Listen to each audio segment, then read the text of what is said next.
Olá, tudo bem? Seja muito bem-vindo ao canal JJ88, aqui é Jason Moraes. Pessoal, tô com essa mulher aqui. Prazer, eu sou a Marcela. Ô Marcela, vamos aí. Bora. De onde você é, Marcela? Eu originalmente sou de São Paulo, nasci paulista, mas já tem quase 4 anos aí que a gente tá sem raiz. Eu junto com meu marido, Bruno, a gente tem um projeto chamado Realize o Mundo. E a gente tá nômade, né? Foram 2 anos rodando o Brasil de carro, num Honda Fit, não era um motorhome. E 2 anos mochilando pelo mundo. A gente voltou agora, a gente começou essa viagem aqui em Santa Catarina e terminou agora em Santa Catarina. Então a gente tem essa característica de estar nômade aí por 4 anos. Então, 4 anos nômade. 4 anos nômade. Tá. Poxa, é um momento especial, né, que eu tô conversando contigo, que você tá fechando esse ciclo, né? Faz um mês que a gente voltou pro Brasil, depois de 2 anos fora.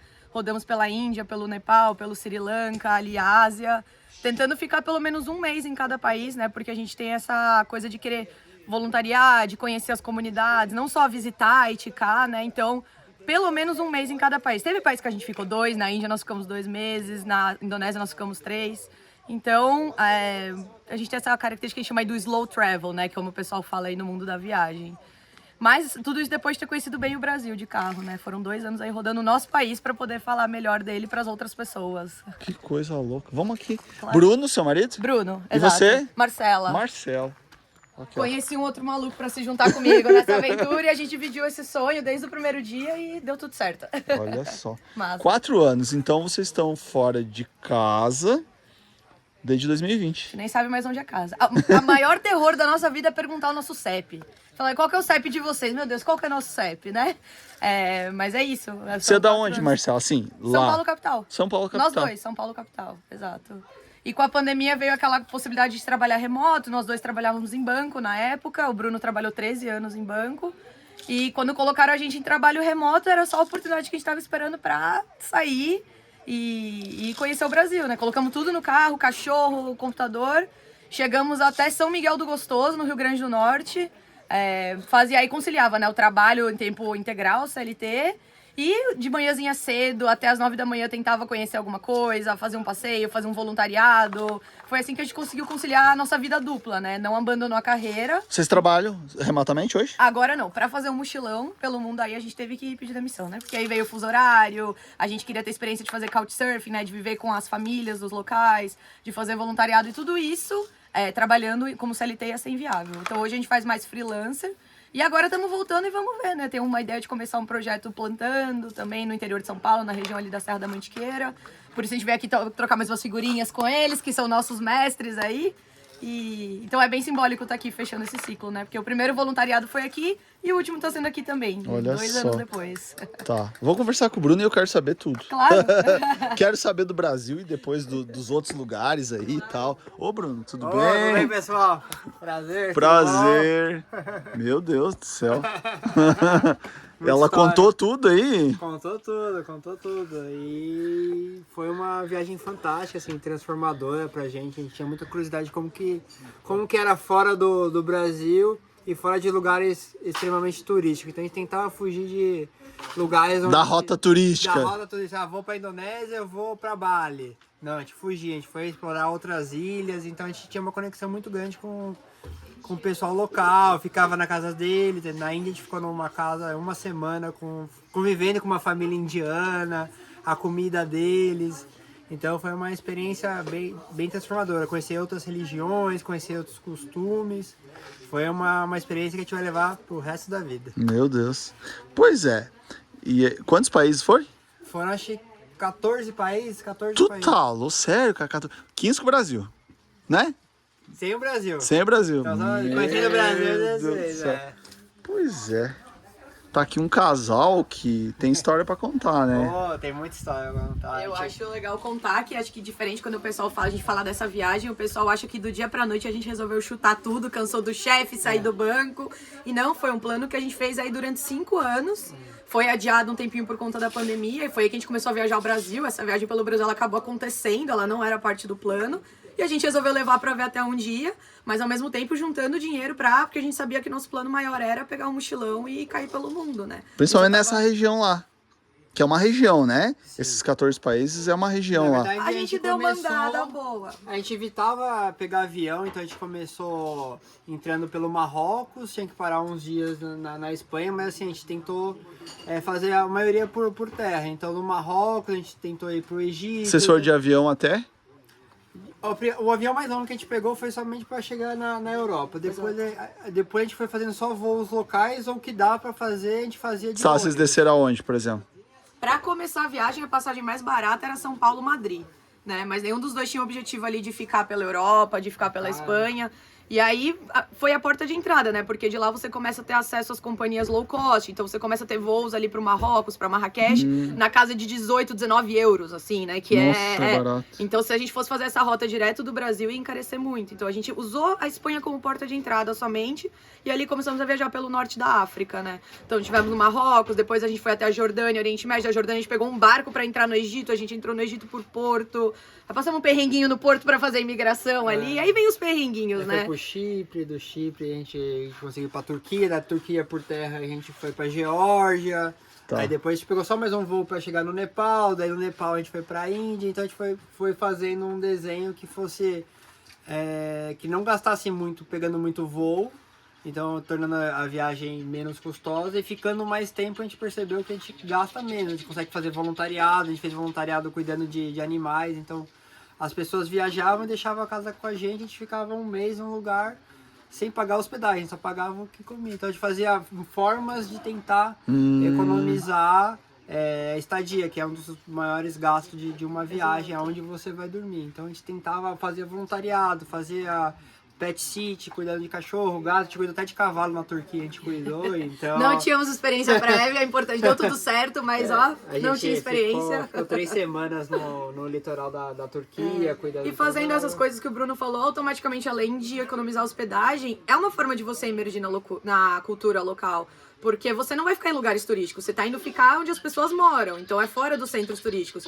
Então essas pessoas, os anfitriões, né, que a gente chama, te levam pra ver o mercadinho que ela faz ali, quarta-feira tem a feirinha ali, né, de final de semana a gente pega a praia aqui. Então como você tá indo para a casa das pessoas, automaticamente você tá saindo das zonas turísticas. Então além de economizar hospedagem, você ainda vê um outro lado de um país que, como turista ali de férias, na pressa, às vezes você acaba passando batida, né. Então acho que é uma relação que você ganha dos dois lados aí. O lado financeiro e o lado cultural também. Olha só. É bem massa. E aí vocês falam inglês? Sim. Sim. Sim, a gente já saiu do Brasil falando inglês, nós dois com um nível bom de inglês. E na viagem você vai desenvolvendo, né? Saímos com um nível iniciante de espanhol, cada necessidade você vai Mas tem melhorando. lugares que a gente vai, nem o inglês, assim, ajuda porque a pessoa local não fala o inglês. Então, às vezes, é um gesto, a gente tenta interpretar, ele também tenta interpretar. Então, tem conexões que a gente gerou que nem o inglês ajudou. Foi, assim, a empatia da pessoa. Então, a gente conversa, tem muita mais gente boa no mundo do que gente ruim. Então, essas pessoas ajudaram, deram carona pra gente, não falando um A de inglês. Foi só no gesto, sabendo que a gente queria ir pra tal lugar. Comida, chegaram a dar pra gente, a gente fazia track, a pessoa dava comida pra gente, via que a gente tava acampando. Então, assim, eram gestos que vai além do idioma. O idioma ajuda pra dar uma primeira entrada, mas, assim, no dia a dia com as pessoas locais, é só a empatia, o gesto, e acaba ajudando Sorriso, demais. a gente chegou, cansou de tomar café em casa das pessoas, De que era só, convidar. o que passava o cafezinho, aí sorria, agradecia, aí daí passava, porque nenhum dos dois se entendia ali na língua, mas não foi impeditivo ali pra ter uma troca, um momento ali, cafés de 2 horas que a gente tomou com gente que sem ter uma língua em comum, assim, né? Olha então só. o idioma sim é importante, não tô diminuindo a importância do inglês aqui, ajudou muito. Mas também não é uma trava, assim, a gente conhece muita gente que conseguiu ter histórias incríveis de viagem sem saber o inglês, né? Mas na troca, como o Bruno falou, no gesto. Hoje em dia tem o Google Tradutor, que ajuda, não vou mentir, mas... Como na assim? O maioria dos- Google. A pessoa fala que. Aí já sai no nosso, ela fala na língua dela, por exemplo, na Geórgia, né, que eles falam georgiano, que é uma coisa ali um pouco próximo da Rússia, eles são ex-soviéticos. Então é um idioma assim, que você não consegue nem chutar o que a pessoa tá falando. E o alfabeto também, então ele falava na língua dele e o Google Tradutor trazia pra gente em inglês, né? É muito difícil ter direto pro português. Então joga direto, vai pro inglês. Então assim, o Google Tradutor ajudou, mas de novo, é uma coisa que às vezes um sorriso abre portas. A gente parou um dia pra cheirar um girassol na casa de uma senhorinha, ela fez assim, mostrou o cafezinho, sem falar um A em comum, né? Olha Então, só. acho que a maior mensagem que a gente tira dessa viagem é que tem mais gente boa do que ruim no mundo, assim. Hoje as pessoas aqui pensam que tem o fora, o desconhecido, tem pessoas ruins. Às vezes o que a mídia divulga é 0,001% e ele só quer vender notícia que vende que é notícia ruim. Então ele não fala desse caso de uma senhora que ajudou os viajantes, tratou bem Tá as passando pessoas. por aqui um casal brasileiro não lá vai- de São Paulo. Gente, eles estão fazendo um mochilão no Não mundo vai inteiro. vender, não tem essa notícia, não meu tem. Deus. Não tem essa notícia. E, cara, países que a gente foi que o pessoal não sabia onde era o Brasil, assim, por não ter tanto contato com o brasileiro, né? Claro que a gente teve em lugares que sim, estão mais habituados ao turista brasileiro, em Bali, na Indonésia, por exemplo. Lá mas tem vai muito já brasileiro. estão habituados, já sabem, já falam até o obrigado. Mas, por exemplo, Sri Lanka foi um país que a gente passou, que a gente não encontrou um turista brasileiro. E as pessoas não sabem onde fica o Brasil porque não existem muitos brasileiros que viajam pra lá. É um país turístico, mas não pra brasileiro. E qual né? que é a referência? Tipo, a pessoa tá lá. Qual que é uma referência que ela associa o Brasil ao quê, por exemplo? 99% é futebol. Ah, é futebol. 99%. Tem um ou outro que tem um caso ali que teve um primo que trabalhou no Porto de Santos, aí associa com o Porto de Santos. Mas assim, normalmente é futebol. Neymar. O que a gente goste dele ou não, né? O cara é a referência maior. Abre assim. portas? A gente tava no meio do deserto do Marrocos, um molequinho assim, devia ter seus 7, 8 anos, né? A gente passou Brasil, Brasil, Neymar! Mas então não- assim, do deserto à costa Nossa. é a figura do Brasil E o hoje. pessoal mais antigo, assim, a gente foi visitar uma mesquita no Marrocos, o senhor, ele relatou o gol do Brasil de 2002, do Ronaldinho Gaúcho batendo uma falta, assim, no meio de uma mesquita. Pra mim foi épico, assim, porque ele lembra exatamente da cena. Então, assim, eles têm muito essa memória afetiva do Brasil, do futebol. O Brasil não é atrelado a nenhuma guerra, é muito longe. Então, assim, quando associam são coisas boas, assim. Então, abriu, pra quem conhece, abriu muitas portas. Olha pra só, aí, gente. são brasileiros. Então ele começa a falar do futebol, a gente conhece alguma coisa. Gente, começa ser a brasileiro comentar. abre muita porta no mundo, assim, muita porta. O Brasil, felizmente, tem uma imagem muito boa, assim. Ninguém, é o que o Bruno falou, ninguém associa o Brasil com uma grande tragédia, né, uma grande guerra. Então, você falar que é brasileiro, a gente só recebeu sorrisos, assim, né? A gente tem muita sorte. Acho que olhar o Brasil Olha com só. mais carinho. Foi outra coisa que a gente aprendeu na viagem, voltou com muito Rio de mais Janeiro, carinho. alguma coisa? Às Sim. vezes, algumas pessoas falavam Rio de Janeiro, assim, tinha a imagem do Cristo, de samba também, da Amazônia, música. vem muito a Amazônia também, quando fala Brasil. Mas é mais entre os europeus, que gostam Sim. do turismo mais de natureza. Então a gente fala Brasil, eu fui pra Amazônia. Às vezes nem conheceu o Rio. Foi ali pra Manaus, conheceu o Pará. Então também tem a Amazônia, é também o que mais aparece. Teve assim, um né? senhorzinho no Sri Lanka, né, que ele chamava a gente pra tomar café, que a gente passava sempre na frente dele, dava um bom dia, assim, com a mãozinha, ele veio aqui, ele falou, de onde vocês são? Falava um pouquinho de inglês, a gente é do Brasil. Fica do lado da Alemanha, né? Nossa, mãe, cara. Não, aí eu abri o mapa pra ele, América do Sul, né? Eu falei, os Estados Unidos como tem referência. Legal, esse povo, eu comecei a mostrar, ele começou a associar e conhecer o nosso país. Então também a gente adorava apresentar o nosso país para as outras pessoas que não faziam ideia do Brasil, né? Às vezes não chega para ele a notícia. A gente saiu daqui com um monte de canga na mochila, com um monte de paçoca, com um te deu muito monte de. presente, A fitinhas. gente fazia muito couchsurfing, né? Que é quando você fica na casa das pessoas. Existe essa plataforma de.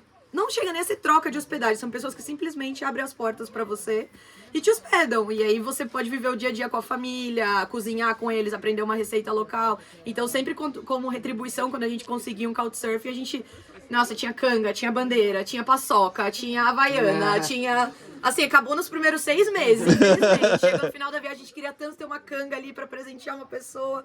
Mas a gente... Foi uma forma também de retribuir e mostrar um pouquinho, né, do que é o brasileiro. A gente conheceu o Couchsurfing, por exemplo, no Egito, que só hospedava brasileiro, porque eles falavam, eu gosto tanto de receber brasileiro, é tão gostoso ter brasileiros em casa, né? O cara já tinha hospedado mais de 200 brasileiros lá na cidade do Cairo, então...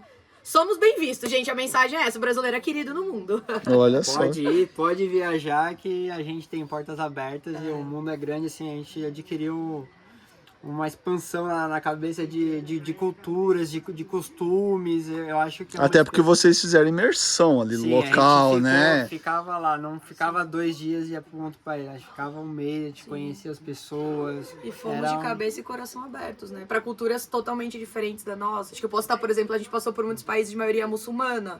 E eu desconhecia, porque diferente da Europa, que já tem mais contato, que as pessoas estudam na escola já com crianças muçulmanas, eu não sabia nada do islamismo, né? E aí foi maravilhoso ter a oportunidade de ter ficado com uma família, eu poder perguntar assim tudo, né? Ai, quando uso véu, quando não uso véu, né? E o mês do jejum, vocês gostam ou vocês não gostam? É uma obrigação ou é um prazer? Então desconstruiu muita coisa que a gente tinha. E por mais que fossem... Tipo o que, por exemplo? Tipo, esse mês do jejum, que é o Ramadã, que é conhecido no islamismo, né? Eles passam um mês inteiro em jejum, eles só comem ali no período que o sol se põe, até o período que o sol nasce. Então eles viram completamente noturnos, né? Durante o dia, normalmente a maioria passa até, assim, meio dormindo. E pra mim, eu vi aquilo como... Eu falei, deve ser horrível, né? Deve ser, assim, o pior mês do ano pra eles, né? Porque eles não podem tomar água, não podem fumar, não podem comer.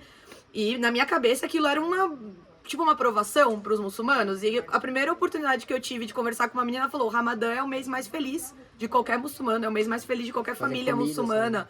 Né? É nesse momento do ano que a gente junta a família para desjejuar na hora do pôr do sol. É nesse momento do ano que eu como determinada comida que só existe no Ramadã.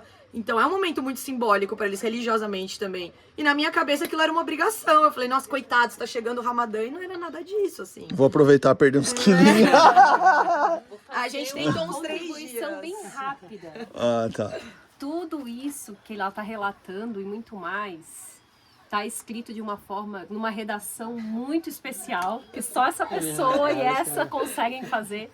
No Instagram deles é Realize o Mundo. Realize o mundo. Gente, foi fantástico acompanhar. Realize o mundo. @realize o mundo. Realize o mundo, tudo junto, tudo minúsculo.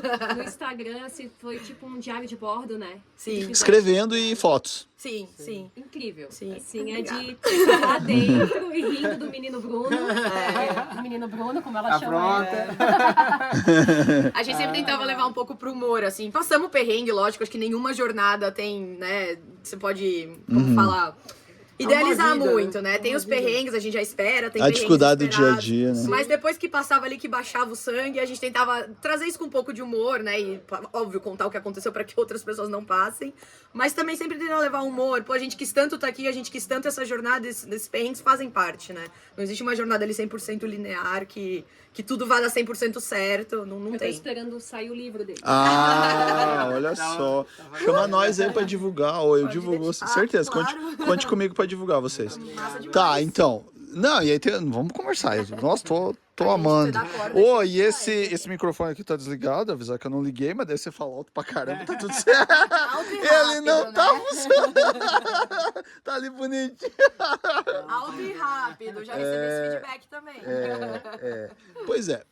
Só pra entender, Madrid. Qual que é a rota ali geográfica que vocês A gente fizeram? chegou, o nosso primeiro conceito era a passagem mais barata para sair do Brasil. Então a gente Critério essencial. colocou lá no Google passagem mais barata no período de janeiro. Então a passagem mais barata era para chegar na Espanha, porque nosso objetivo, o primeiro país era Marrocos. A gente tinha uma curiosidade muito grande do Marrocos, falava muito Conheceu o bem. deserto do Saara. O deserto do Saara, que é famosíssimo, a gente queria passar um tempo lá, então a gente viu, para chegar lá em Marrocos, a passagem mais barata também é da Espanha. Então pra gente sair, mais barata é da Espanha, então eu vou fazer São Paulo, Madrid na Espanha, e da Espanha eu vou para Marrakech no Marrocos. Então a gente começou a fazer esses pontos. Quantos dólares é de São Paulo a Madrid, mais ou menos? Olha, na época a gente pagou uma passagem só de ida, dava R$1.600, alguma coisa. Nossa, assim. barato, cara. Mas É foi só na ida, época, hein? só Veja ida. bem, só ida. Essa foi a melhor passagem que a gente comprou, só de ida. Então, chegando lá, aí a passagem começou a ficar mais barata. A perna de Madrid para Marrakech, se eu não me engano, era 15 euros, assim. Era R$100. E também o que ajudou bastante, a gente era bem econômico na nossa bagagem. A gente tinha um mochilão de 40 litros, que pesava uns 12 quilos, pagava uma taxinha pequena, então a gente não despachava bagagem, ia com a gente, então era uma vantagem, você não pagava bagagem extra, então a gente foi bem rigoroso no que a gente ia levar pro mochilão. Tá, Marrocos, depois. No Marrocos a gente... Ficaram quantos dias em Marrocos? A gente ficou um mês. Um mês, cara. Pelo menos um mês em cada país. E em Marrocos fala o quê? Fala árabe. Árabe. E por conta da colonização, uma parte da população fala francês também. Eles não gostam muito, mas eles falam, né? Porque foi colonização francesa. Entendi. Mas lá, o marroquino, ele já se vira bastante, assim. Você chega com inglês, fala que é brasileiro, já fala, tem um primo em Pinheiros, em São Paulo. E principalmente quando eles querem te vender alguma coisa. Aí os caras são poliglotas, assim. Se tiver que falar turco, eles falam turco. Eles são bem desenrolados, assim, são bons vendedores.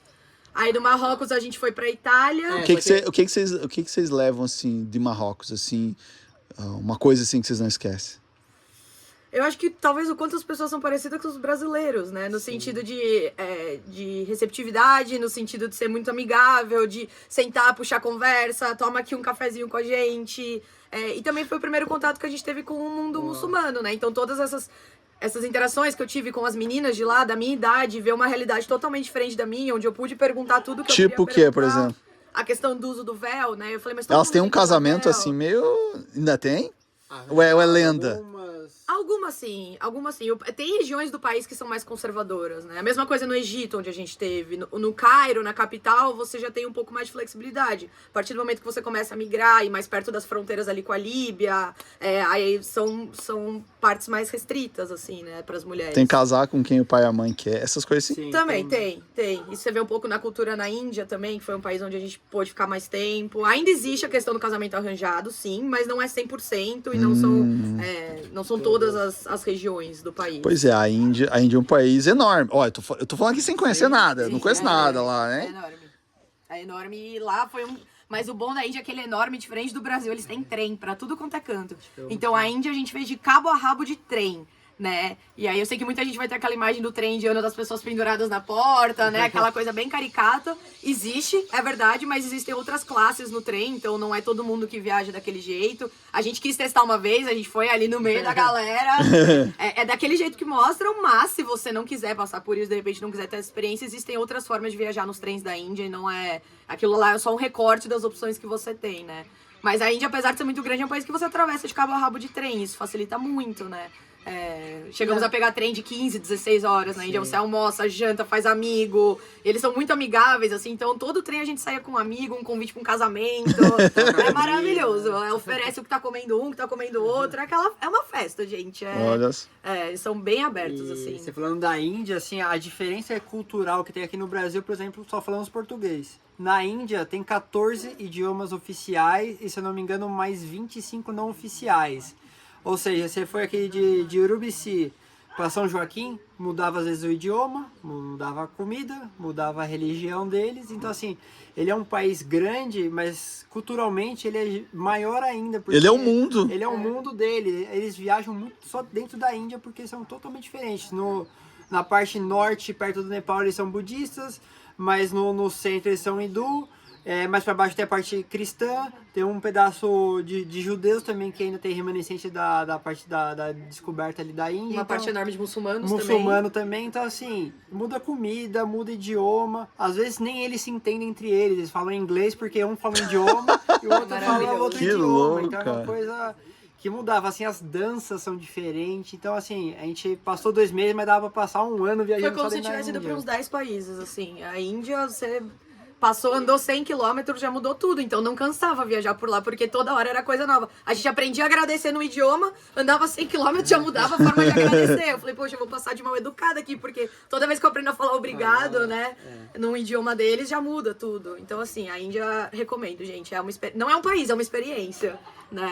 Bali é um país? Não, Bali é na Indonésia. Ah, na Indonésia. E não é a capital. Muita gente acha que é a capital porque é o lugar mais turístico, mas nem a capital é.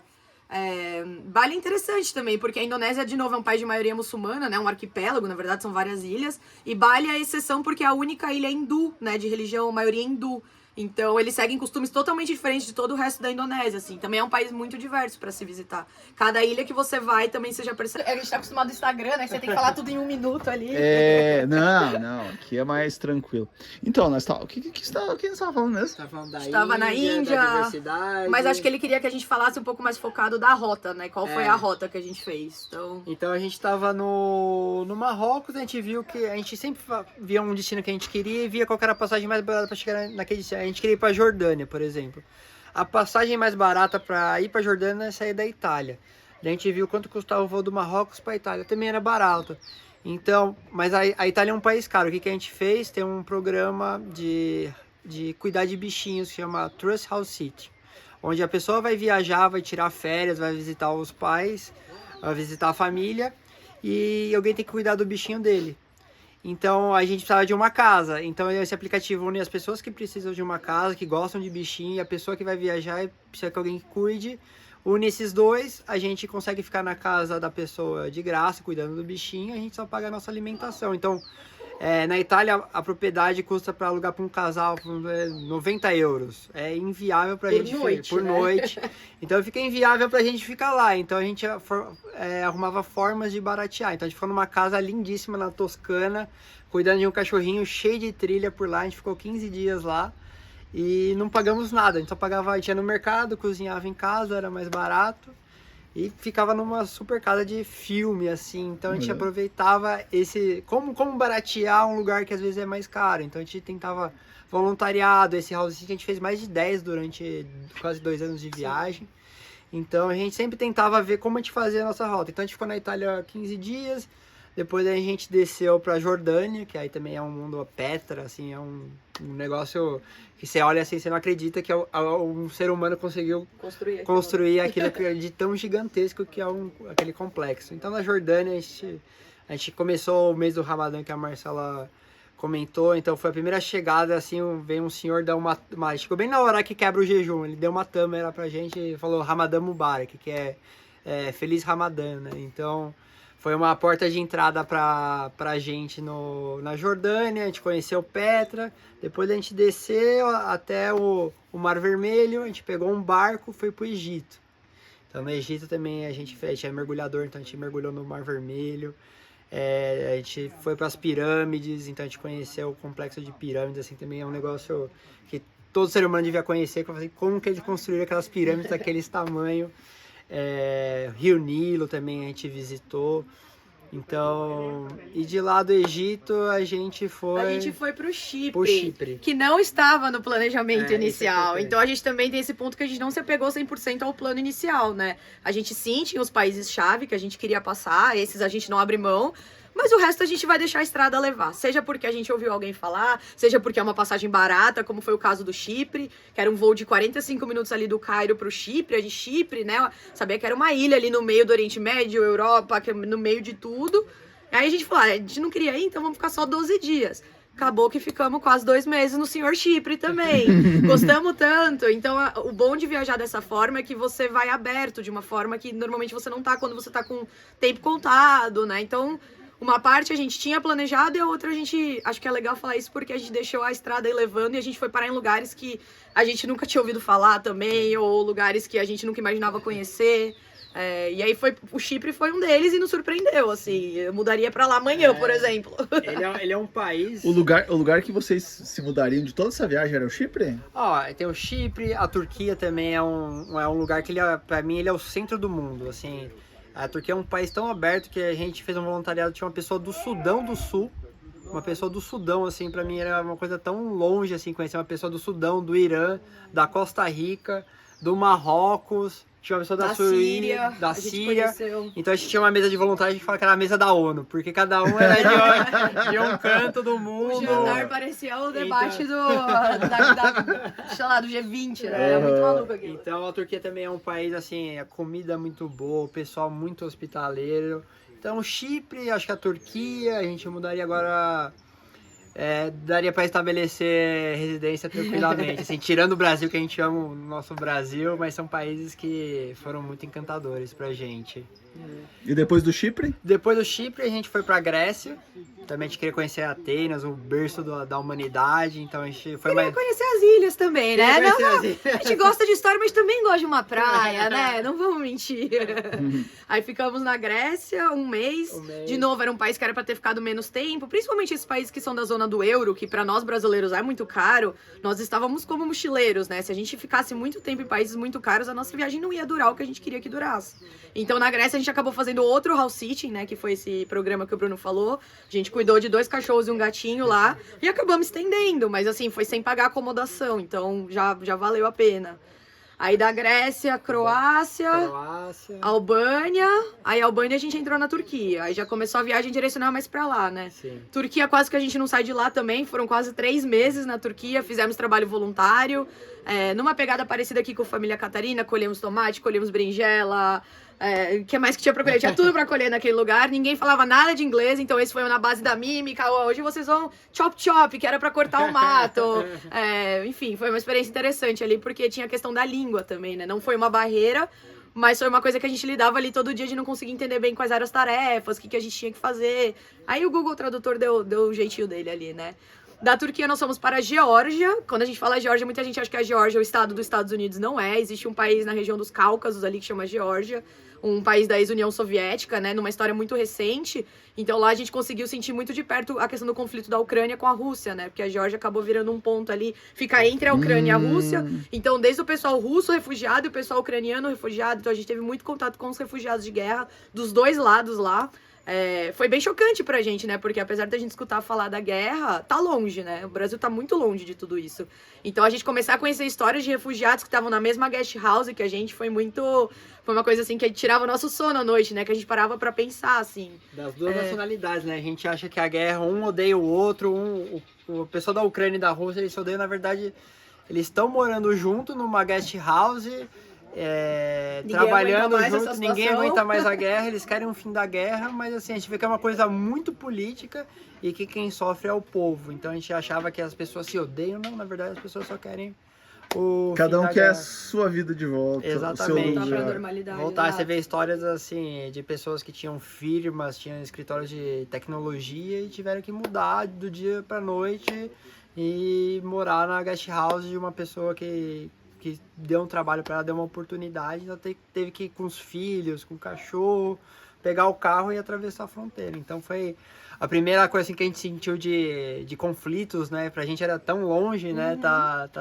desse lado, então... É a guerra lá da Ucrânia, né? Pô, a Ucrânia, lógico que a gente compadece e tudo, mas não é uma coisa que vai do teu dia a dia, né? Que você para, que você conhece alguém, que... Aí quando você tá ali no meio, né, no epicentro do negócio, você começa a ouvir os relatos dos dois lados. A Geórgia tem a característica interessante porque tá abrigando gente dos dois lados. Então, a gente fica... Muitas vezes a viagem fez isso com a gente, não só dessa vez, mas da gente ficar digerindo muita coisa, né? Além das paisagens, das fotos, dos passeios, né? Mas de conversar, a gente gosta muito de conversar com as pessoas. Então, fala qual que é a tua visão sobre isso, se não for um problema pra você, qual que é a tua visão... E aí, às vezes, a gente acaba entrando, né? A gente abraça tanto essas histórias que a gente ficava meio mal, assim, digerindo as coisas.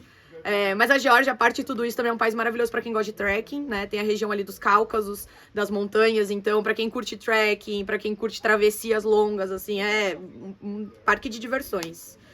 Da Geórgia, a gente decidiu nosso próximo destino numa lavanderia, lavando roupa, né? Era pra gente ter ido pro Irã, a gente tava fazendo a aplicação do visto pro Irã, e aí estourou todo o conflito, né? Foi bem na época que a gente tava lá, do Hamas, Israel, enfim. Então a gente falou, bom, vamos recalcular a rota, né? Porque quando você tá numa viagem longa, acontece dessas de você ter que recalcular ali em algum momento, né? Por questões externas do mundo que a gente não tem controle. E aí a gente tava lavando roupa, né? Ali naquelas lavanderias coletivas. E se a gente fosse pro Nepal? Né? A gente já tinha vontade ali de continuar os trekkings, região de montanha, o Nepal é a Ásia, já é outra realidade, já é outra cultura. Vambora, vamos pro Nepal. Então a gente decidiu ir pro Nepal na lavanderia ali da capital da Geórgia. E acho que, eu tenho um pouco de receio de falar lugar preferido ou não, mas o Nepal foi, acho que um dos lugares que mais tocou a gente, assim, que desde que a gente voltou, a gente não passa um dia sem falar sem escutar as músicas. O que tinha no Nepal? A cultura, assim, a cultura dele, o jeito dele ver a vida, o jeito dele ver a morte como uma passagem normal da vida dele. Então, até um dos costumes, assim, você não pode chorar, por exemplo, quando uma pessoa morre, porque ela tá passando uma passagem da vida dela, né? Então, assim, tem onde eles fazem a cremação, de jogar num rio sagrado. Então, assim, o jeito que eles tratam a vida, o jeito que eles tratam a morte, o jeito que eles da comida deles, tem um pouco do budismo lá, então tem refugiados do Tibete lá. Então assim, você começa a entrar numa cultura totalmente diferente, que te dá uma visão de mundo totalmente diferente, que você aqui no Ocidente a gente tem uma visão e eles têm outra. Então assim, foi uma explosão de tudo, da sua cabeça, assim, mudar do jeito de pensar. Então foi uma grande... E lá acho que a gente também viveu a aventura, teve a parte cultural, que foi sim uma coisa que marca a gente, que a gente se identificou muito. Mas a maior aventura, acho que dessa viagem, assim, foi ter chegado até o campo base do Everest. A gente fez o trekking, o famoso trekking do campo base do Everest. O campo básico é quantos mil metros? 5,300. Ele tem a tatuagem, mostra a tatuagem. Ele falou: se eu chegar, eu vou fazer a tatuagem. 5,380. É. E é porque a altitude máxima é 11? É isso? A altitude 8? do campo base VS é 8,864. 8,860. No O topo. É, o topo do mundo. que O eles topo falam. do mundo lá, 800, mas isso aí pra gente só assim, Ah. uma outra geração. Ali é muito arriscado. Mas mas e aqui 5.000 é frio pra caramba. é frio. É frio e tem muita altitude lá. Então tem um mal de altitude que o pessoal fala assim, se você vai muito rápido, se você pula etapas, você pega o mal de altitude. E o nosso guia pegou o mal de altitude. Olha só. A gente fez do último dia do campo base, para chegar no campo base, nosso guia voltou, a gente fez tudo A sozinho. gente terminou Aí sozinho terminou o tudo track. sozinho. Foi um mês de discussão pra ver se contratava a guia. Não, porque é caro, porque vai encarecer nosso orçamento. A gente, não, é questão de segurança. Dessa vez, vamos tirar o escorpião do bolso e contratar o guia, né? Aí o guia me fica doente no meio do trekking. Ah, Aí a gente, o que a gente faz? O rapaz passando mal falou, cara, você volta que a gente vai terminar. Toma aqui, deitou os meus remedinhos, meus paracetamol pra ele, pode descer, vai com Deus. A gente se encontra ali na volta e terminamos o trekking do campo base A sozinhos. gente fez muitos amigos, assim, amigos indianos também que nos ajudaram, eles também estavam sozinhos, então um apoiando o outro. A gente conheceu muitas histórias também em guest house, assim, que um senhor japonês de 65 anos estava fazendo também o trek, era um sonho da vida dele. Então, cada dia que a gente chegava, a gente se emocionava, era um dia superado, era um dia de uma altitude diferente, era um desafio diferente. Então, todo dia a gente chegava assim, emocionado, exausto, mas emocionado que a gente conseguiu mais um dia, que a gente Todos os conseguiu dias mais do um trekking, dia. né? Não só no dia que você chega no campo base, que já é ali por volta do 7º dia do trekking. O trekking total nós fizemos em 15 dias. Porque a gente voltou por uma rota maior, que tem uns lagos. Mas você chega no campo base ali por volta do 7º dia, né? É muito emocionante. Não tem como você estar lá na base do Everest e o pessoal faz muitas homenagens ali para pessoas que já morreram, enfim. Então tem muitas fotos, tem muita coisa. É muito emocionante estar lá por si só. Mas uma coisa que a gente curtiu muito foi cada dia que a gente conseguia chegar num vilarejo mais alto, né? Porque cada noite você dorme num vilarejo diferente mais alto. Você vai ganhando altitude aos poucos. Então, cada dia que a gente chegava, sentava os dois e chorava. Assim, então, não foi só o dia do campo base, mas toda a jornada, né? E o que o Bruno falou, a gente conheceu muita gente, fez muitos amigos. Tem gente que vai com guia, tem gente que vai sem guia. Muita gente acha que é obrigatório ir com guia. Não é obrigatório. É recomendado, lógico, porque você nunca sabe se você vai ter mal de altitude, o que vai acontecer. Mas não é obrigatório. Então a gente conheceu muita gente que também tava sem guia, a gente acabava juntando esse pessoal. Quem chegasse primeiro no vilarejo segurava a guest house pros outros, porque você não pode fazer reserva antes. Então foi formando uma rede de apoio aí ao longo do trajeto, que foi um bônus, assim, do trekking, né? Da experiência de ter chegado no campo base, assim. Teve umas carinhas, tem rostos, né, esse campo base pra gente. Porque a gente fez muitos amigos. E o próprio povo da montanha, assim, ele é muito receptivo. Então as crianças brincavam com a gente quando a gente chegava. Chegava, já vinha com um chazinho pra gente. Você tá bem? Você precisa de alguma coisa? Então são pessoas incríveis que ajudam na jornada. Até esse aqui, cadê? Esse aqui foi um monge que deu uma benção pra gente em Nanti Bazari, que é uma altitude de 3.400. Falou assim, ó, vou abençoar a viagem de vocês vão chegar com segurança. Ele fez a benção, fez uma oração e carrega até hoje. Chegamos bem, estamos vivos. Voltamos pra agradecer o monge na volta. Falou, lembra da gente? A gente passou aqui uns diazinhos atrás. Obrigada, deu certo, a gente foi. E a gente tá aqui voltando pra agradecer, né? Então, é bem emocionante. É uma jornada muito emocionante. Acho que o Nepal, assim, pra gente, não... Marcou demais. Fala assim, é um país que vocês morariam? Se mudariam pra lá? Eu acho que não, mas é um país que eu gostaria de poder voltar a cada 2 anos da minha vida, assim. Só pra estar ali naquele ambiente, só pra estar ali, não sei, né, absorver mais dos monges, você pode ficar em monastérios lá, você pode conhecer mais sobre o budismo, você pode ficar ali só sentadinho observando tudo, por mais que você não acredite, é um país que eu gostaria de reenergizar sempre, assim, pelo menos a cada 2 anos, se não fosse tão longe, né, gente? Lado do lado do mundo, né? E de lá a gente foi pra Índia, como a gente já comentou, a Índia a gente também acaba falando bastante.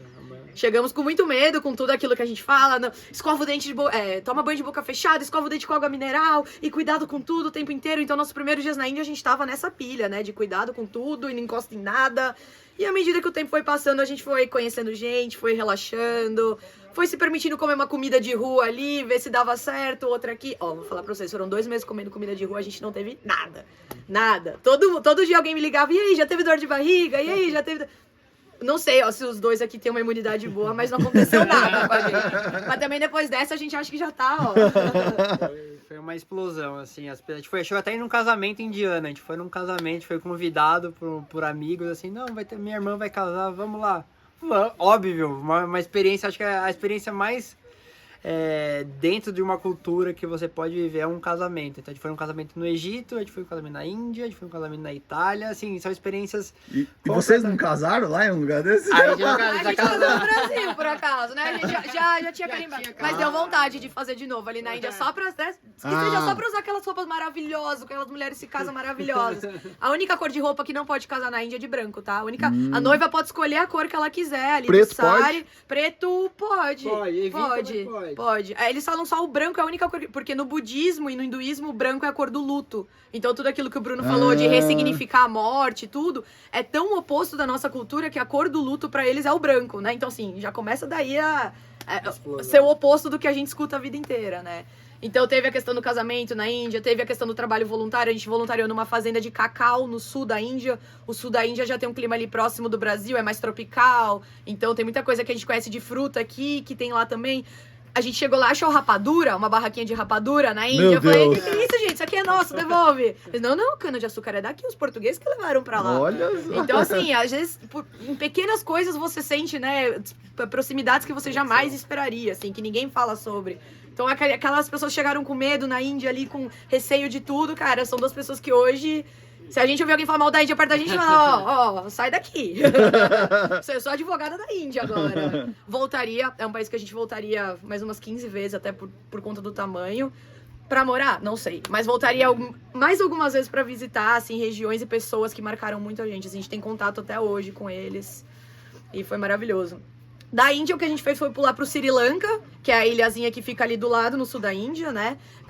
Que muita gente acaba fazendo isso. É uma ilhazinha mais relax, tem um pico de surf legal, então tem muita gente que vai lá pra surfar, tem muita gente que vai lá pra ver elefantes, que ainda tem reservas muito grandes de elefantes que estão soltos, né? Vivem livres, não é nada aprisionado. E então muita gente que passa muito tempo na Índia acaba indo pro Sri Lanka pra relaxar, porque a Índia ela é intensa. O tempo inteiro você tá na rua, a gente falando com você, é o trem cheio. Assim, você chega sempre à noite, então o Sri Lanka é um point de relaxar da galera, assim. Ficamos quase um mês no Sri Lanka, que aí foi o lugar que a gente encontrou menos brasileiros no mundo. Era o lugar que o pessoal falava Brasil, aquele lá do lado da Alemanha, entre a França, né? É quase isso. Porque não vão muitos brasileiros pra lá. Do Sri Lanka pulamos pra Indonésia. Pulamos, né? Ficamos ali. Passamos quase 3 meses na Indonésia. Também fizemos voluntariado com conservação marinha, com mergulho. Então a gente mergulhou com raias manta para criar um banco de dados de preservação, para monitorar a espécie. Foi outra experiência aí que... Quando na minha vida eu achei que eu ia voltar com um certificado de ecologia marinha, gente. A gente trabalhava em banco antes de sair pra viagem, né? Então são coisas assim que a gente viveu no nosso sabático, que foi além das paisagens, dos lugares, mas experiências, o certificado de ecologia marinha, o certificado de permacultura. Voltei com uma pasta assim de certificado de coisas que no meu dia a dia em São Paulo não ia rolar nunca, assim, né? Aí acho que é isso que a gente leva mais da viagem, né? E depois, por último, a gente terminou a parte da Ásia na Malásia, né? Malásia, a gente também fizemos mergulho lá. Quando conhecemos um pouco da cultura, a gente foi para uma ilha chamada Bornéu, que é uma ilha que é dividida em 3 países. A gente nem ouvia falar nessa ilha. É uma ilha que pertence à Indonésia, à Malásia e um país pequenininho chamado Brunei. Um país bem pequenininho, muçulmano. Então a gente conheceu lá, ficamos um tempo também mergulhando, vendo espécies de animais que não existe aqui no Brasil, um macaco narigudão, assim. Foi uma coisa muito interessante, assim, de a gente ver. E de lá a gente voltou pra Itália para um casamento, que também foi uma experiência. Os casamentos guiaram a nossa viagem, uma experiência incrível, assim, um casamento italiano, com aquela festa. Uma amiga da Marcela nos chamou e falou: vamos pro casamento na 6 Itália. horas comendo, e comendo, e comendo. E se você não passar o pãozinho no molho do prato, o chefe italiano fica ofendido. É maravilhoso, assim, realmente cada casamento foi um recorte do que é a cultura, né, e do quão eles são abertos, assim, casamentos no Oriente Médio que a gente foi, o legal é ter número, né, assim, quanto mais gente melhor, então convida o primo, da tia, da concunhada, do irmão, pra gente aqui no Brasil é o menor possível, porque cada cabeça custa caro, né, então você começa a ver a diferença enfim, acho que é o que o Bruno falou, o casamento é um recorte da cultura, assim, que é muito interessante. Qualquer oportunidade em casamentos fora da nossa cultura, vão, porque é muito bom, assim. E de lá a gente foi conhecer um outro país que a gente não conhecia ainda muito bem, Portugal. A gente foi conhecer Portugal, assim, falavam muito mal, que tratavam muito mal o brasileiro. Então a gente foi lá quebrar outro estereotipo, porque a gente foi muito bem tratado. A gente fez eu voluntariei, a Marcela fez um curso de permacultura lá, a gente ficou quase 2 meses, assim, conhecendo um pouco mais da cultura, a trabalhar com a terra. Então a gente fez muitos amigos lá que nos trataram, assim, como filhos, assim. Que coisa boa. Então, assim, eu acho que quando você respeita a cultura do país, as pessoas, e a pessoa vê que você está respeitando, ela te trata muito bem. Quando muito você bem. não tenta impor a sua, né? Exatamente. Ou não tentar fazer juízo de valor também, é uma coisa que a gente percebe muito, né? Então, mulheres que às vezes viajam para países muçulmanos acham um absurdo, tem que se cobrir, um absurdo isso. Não tem certo e errado, né? A gente nunca pode falar que o nosso é o certo e eles estão errados. Então é o que o Bruno falou, respeitar muito, não tentar impor a sua cultura. Se te perguntarem como é no Brasil, você responde como é no Brasil, mas não falar no Brasil a gente faz o certo, né? Não fazer esse juízo de valor entre certo e errado e não impor a sua cultura, né, sobre o outro. Então acho que por isso também a gente conseguiu abrir muitas portas. Sempre quietinho, ouvindo, concorda ou não concorda? Guarda pra você e discute depois, ali quando tá só os dois. Mas enquanto tá com a pessoa, procura entender o ponto de vista dela, né? Seja sobre um conflito, seja sobre a religião, seja sobre a morte, a vida. Acho que isso foi uma coisa que ajudou a gente também a abrir muitas portas, né? Olha só. Não ficar julgando. Vocês cresceram. Vocês acreditam em outras vidas, né? Vocês cresceram. Acreditam ou não? Acredito que é uma passagem, assim, para um outro plano e que ali não é um fim. Ali, pra mim, não é um fim. Não sei se uma outra, mas ali não é um fim. Não é um fim. Não é um fim, não é uma coisa triste Então que vocês, acabou. nessa vida, vocês passaram várias vidas em uma vida, Eu né? tenho essa sensação. Eu falo isso. Na minha vida 47, eu fui bancária. Na minha vida 48, eu fui mochileira. Na 49, nômade digital. Agora a próxima, pelo que tu indica, eu vou ser agricultora, gente. Mas é isso, né? Às vezes eu tenho essa sensação, que eu já vivi umas 15 vidas, assim. Olha só. Mas E assim, e uma pergunta. Ah, tá, pode concluir. Não, Que eu eu acho acho que que é um recado assim que não existe, você não precisa nascer, viver e fazer sempre a mesma coisa. Eu acho que você pode, você tem que ter sonhos e você tem que ir atrás, fazer um plano e ir atrás dele. Que nem a Marcela comentou, a gente ficou 5 anos planejando essa viagem, então agora a gente tem um outro plano. Então é sempre ter algum insumo para você sonhar e ir atrás desse sonho. Olha só. Qual que foi a coisa assim mais louca, assim na viagem? Eu tava lá, e aí... Não, não tô vendo isso. Eu não vi isso. Ixi. Eu não... Nossa, foi tanta coisa assim. Não, peraí. Não, Teve não é uns, isso. inclusive, que a gente pedia, que a gente queria que existisse a função desver. Coisas assim que a gente viu e a gente queria desver. Assim, puta, eu não queria ter visto isso, sabe? Putz, foi tanta coisa assim de... Ah, lá vem a Índia de novo, né? Na Índia tem aquela questão toda das vacas na rua, né? E às vezes é verdade, tem algumas regiões mais do que outras, não é o país inteiro.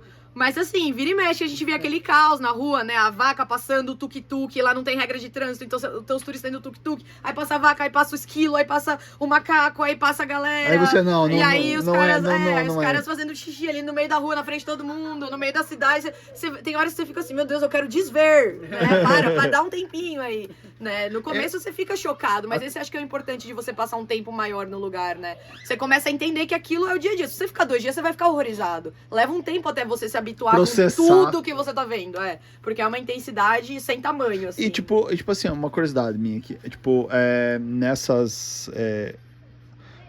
aquela religião lá que o pessoal casa com várias mulheres e tal. Vocês viram isso? Ele tinha lá 3, 4 mulheres. É isso? Não. A gente não chegou a ter contato. Isso é uma coisa que acho que existe em mais de uma religião, se eu não me engano, se eu não vou falar besteira. Mas as pessoas, a gente não chegou a ter contato. A gente ouviu, acho que na Jordânia, o rapaz falando que tinha a esposa, que era casado com a prima da esposa e pipipi. Mas assim, Resumindo, ele casou com muitas, tá bom? Entendi. Então, assim, é aquela coisa que a gente tava falando de não fazer juízo de valor, né? Ele perguntou, no Brasil é assim? Um homem pode ter várias mulheres? Ele falou, não. Não é. Agora eu falo, olha, no Brasil é o certo, você que tá errado, ou vocês estão certos e a gente tá errado. Só falei, cara, no Brasil não é, seja feliz com as suas esposas, todas elas, espero que todas estejam felizes. Mas, assim, foram casos pontuais que a gente teve contato com esse tipo de coisa, assim. E o Bruno, qual a coisa mais... Assim... mais impactante, assim... eu acho que foi, aí é uma coisa cultural, a gente teve em Varanasi, que é uma cidade da Índia. Tem o rio Ganges, onde eles acreditam que a reencarnação para ele na religião hindu não é uma coisa boa. Você reencarnar é como se fosse um um Martin para você. Então, quando você faz a cremação do corpo e coloca no rio sagrado deles, que é como se fosse um deus, o rio Ganges para eles. Você cremar e você colocar cinzas no rio Ganges, ali você termina o ciclo de reencarnação. Então é uma cidade que tem As pessoas cremações, vão pra morrer. eles vão para morrer, as pessoas vão para lá quando estão na fim da vida, o sonho deles é morrer lá e ser cremado lá. Então tem queimas de corpos 24 horas, não para. Se você vai 3 da manhã, eles estão cremando corpos, porque a maioria do hindu religioso, ele vai lá para ele ser cremado e ser jogado as suas cinzas no rio Ganges. Então as pessoas vão ser cremadas, tem pessoas que tomam banho no próprio rio que as pessoas são queimadas. Então assim, foi um choque assim, muito grande, tem cerimônia. Então pra gente foi um choque ali, assim, falar, uau, tipo, acontece tudo no mesmo lugar. Você sentado naquela cidade, tipo, passam muitas coisas na cabeça. Passa um corpo ali pra ser cremado. E assim, mais um dia normal. Ninguém fica chocado com isso porque é a realidade da cidade, né? Então aconteceu várias vezes, a gente tá tomando café da manhã e passa a galera com corpo. Daí a pouco passa outro corpo. Então, aí a gente pegou um guia local lá, então a gente sempre tenta pegar os guias locais, porque eles têm um conhecimento. E ele, não, eu sou da religião, sou da etnia Brahma, que é a etnia mais respeitada no hindu. E ele tinha acesso, assim, normalmente não pode passar no meio do crematório, porque você falou, não, eu sou da religião, eu consigo te levar, vocês estão comigo, vocês querem ir? Vamos! Então a gente foi lá, a gente foi ver, assim, dá um choque, a cremação em si. E assim, não tem pessoas chorando, isso que é engraçado, assim, não tem pessoas, porque eles não choram a morte da pessoa. Tem a questão dos homens, eles raspam a cabeça toda, que é uma forma de demonstrar o luto deles. E então assim, foi uma coisa que pra mim foi chocante. Foi a cidade que eu fiquei 3 dias, os 3 dias chocado. Foi intenso. Foi muito intenso. A nossa maior passatempo lá era simplesmente sentar na calçada e observar tudo que estava acontecendo. A gente às vezes pegava um chai, né, que é o chazinho da Índia que você encontra em qualquer esquina ali, nosso chai, e sentava ali na beira do Rio Ganges, simplesmente, Bruno, presta atenção em tudo que tá acontecendo nessa cena. É raspando a cabeça, é o corpo sendo jogado no rio, o outro queimando, aí passa a vaca, daí passa as crianças pra brincar no rio, aí outro guardando a água do rio na garrafa pra levar pra casa. Assim, só presta atenção em tudo que tá acontecendo, você não precisa fazer nada lá. Se você sentar e observar, já é assim Surreal. surreal, é uma Muito aula. Show. Ô, gente, ó, meu Deus. Eu não sei, eu tive várias emoções nessa viagem. Eu tive vontade de chorar, vendo vocês falar. Sério mesmo, vendo vocês falar, tive vontade de chorar, me emocionei. Não sei, aqui, ó, me vê esse monte de emoção. Sério mesmo. Foi muito, é que é muito profundo vocês falar. Muito profundo. Vocês viveram isso de verdade. A gente nunca acha que uma viagem vai ter esse objetivo, né? A gente tinha uma listinha de objetivos, assim, mas não era o objetivo, quero ver a Torre Eiffel, quero ver... Tinha algumas coisas que eu realmente queria ver, as pirâmides, mas eu saí com o objetivo de, por exemplo, ressignificar a morte, né? Será que ninguém põe isso de objetivo numa viagem, né? Eu saí com o objetivo de pensar como que eu posso viver de uma forma mais sustentável depois de tudo isso. Então a gente tinha alguns pequenos objetivos pra essa viagem. O que eu achei mais interessante, porque a pessoa, na forma comum, ela vai viajar, ela vem para Urubici, ela vai no frio, ela coloca a melhor bota, ela coloca a melhor jaqueta, o melhor gorro, a melhor maquiagem, e aí vocês é totalmente o contrário. Foi desarmado, né? O Bruno foi desarmado. Porque, gente, uma mochila com 12, o que você carrega? Não sei, né? Vixe. Não carrega nada. Nada, você vai ver as fotos da viagem, a gente tá com a mesma brusinha ali. Tava lá no campo de girassol com a minha brusinha de correr, né? Fazendo propaganda dos patrocinadores. Não, assim, se eu fosse me preocupar com o look, eu estaria Porque as lascada. pessoas Você olha o fazem Instagram, isso nas viagens, né? Sim. Ah, eu tenho a minha roupa que eu vou na Torre Eiffel, né? Ela já leva aquela roupa e aí mais 300 malas e tal. Eu achei mas a gente muito fala legal. que o importante é viajar, assim. Esse Não, é concordo, o nosso concordo. estilo. Concordo, mas assim, é um jeito tão desarmado, Sim. né? É um jeito tão puro de viajar Sim. que... A gente é como uma criança. 2 meses lá na Itália. Oxa, não é um, né? A gente vai como uma criança, assim, ela vai com a cabeça aberta, né? A criança quando chega, ela tá aprendendo. Então a gente chegava com essa cabeça de uma criança. Vamos aprender, vamos com o peito aberto, o coração aberto de aprender.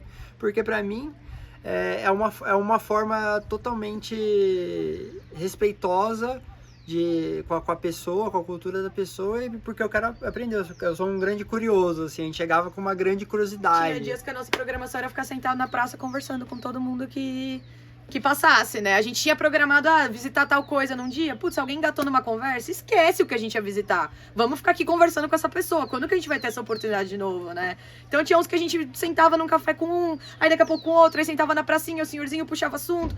Vem aqui que eu vou te mostrar um pão típico daqui. Então as coisas vão acontecendo de forma orgânica quando você tá aberto, né? Se você já vai ali todo planejadinho, às vezes você nem se abre pra conversar com alguém, porque você tem que ali cumprir a agenda, senão você não vai conhecer tudo. Então a gente procurou deixar bastante tempo também nos lugares pra... Tinha dias que a nossa programação era sentar no banquinho e conversar com todos os senhorzinhos que passassem, assim, sobre o que eles quisessem conversar. Lógico que tinha conversas que fluíam melhor, conversas que a gente nem sempre a gente concordava com tudo, mas deixa eu falar porque é o ponto de vista dele, né? A gente tá aqui pra aprender, a gente veio... Muito bem. É isso. Tá bom. Dá uma volta ao mundo. Olha só, muito bem. Pra nós terminar, qual uma palavra, assim, um conselho de vida você deixa pras pessoas? Eu acho que é estar aberta ao diferente, assim. Eu acho que quando você se abre, você expande o seu conhecimento, então você tem que estar aberto para tudo. Se você é uma pessoa curiosa, aprende também a escutar. Você vai falar, mas você também aprende a escutar as outras pessoas. Então eu acho que quando você tem você está aberto. Eu acho que é uma frase que eu E você, Marcelo? Eu vou pegar uma que ultimamente eu tenho falado bastante com o meu psicólogo, gente. Como a gente tá nessa fase da volta, né? A gente fica muito... Ai, meu Deus, mas Que vocês vão acabou, fazer e agora? e quer ficar meio depressivo, né? Porque chega até a ser um luto. Tem algumas pessoas que encaram como um luto mesmo, né? É o fim de um ciclo, né? Mas como diz meu psicólogo, gente, essa frase não é minha, essa frase do senhor, meu psicólogo, paga em terapia que vale a pena. O sonho realizado... Como é que é? O sonho realizado é o sonho morto. Então, assim, isso aqui acabou, mas porque a gente realizou, né? Então é o que o Bruno falou, bora pro próximo, porque se de repente a gente vai ter que voltar a trabalhar pra empresa e tal, as coisas ficam mais fáceis quando você sabe o porquê de tudo que você tá fazendo. Acabou o sonho da viagem, bora pro próximo, né? E vamos dedicar o máximo pra conseguir conquistar. O próximo acaba e você tem que ir vivendo sempre um sonho. Se você só acordar e for dormir assim, sem saber do porquê você tá fazendo aquilo, as coisas ficam um pouco mais difíceis. Então, ter um objetivo ali... Muito bem, parabéns. Facilita. Parabéns, tá? Obrigada, valeu pela Deixa eu puxar aqui. oportunidade. Muito bem. Não, isso vem muito a calhar, vai ficar Sim. salvo aqui vocês contando fresquinho. Muito obrigado. Daqui muito 10 obrigado. anos, né? Tipo, né? E vai estar salvo aqui no YouTube. Muito obrigado pela Valeu, oportunidade. valeu, um abraço. Eu quero tirar foto de vocês bem aqui, ó. Pessoal, deixa eu Eu ia terminar. te perguntar, não sei, eu vou conhecer teu canal agora, que a gente começou a seguir agora. Tá. Você põe imagens nos vídeos ou é só... Porque a gente tem imagem de todos esses lugares, essas coisas que a gente falou, então se você achar que vai enriquecer o conteúdo, só pedir que a gente manda. Tá, beleza. Não sei se... Vamos pensar como é que a gente pode fazer Sei que um manda. negócio. Porque Beleza. às vezes é muito visual, né? A gente falou de muitos lugares, então... Pessoal, vocês estão assistindo, deixa o like no vídeo, compartilhe, se inscreva no canal, vem com a gente, que aqui é cheio de vídeo assim. Um abraço e até a próxima. Gente, olha só o casal ali, ó. Valeu, obrigado, abraço. Tchau, gente. Valeu, obrigada, gente.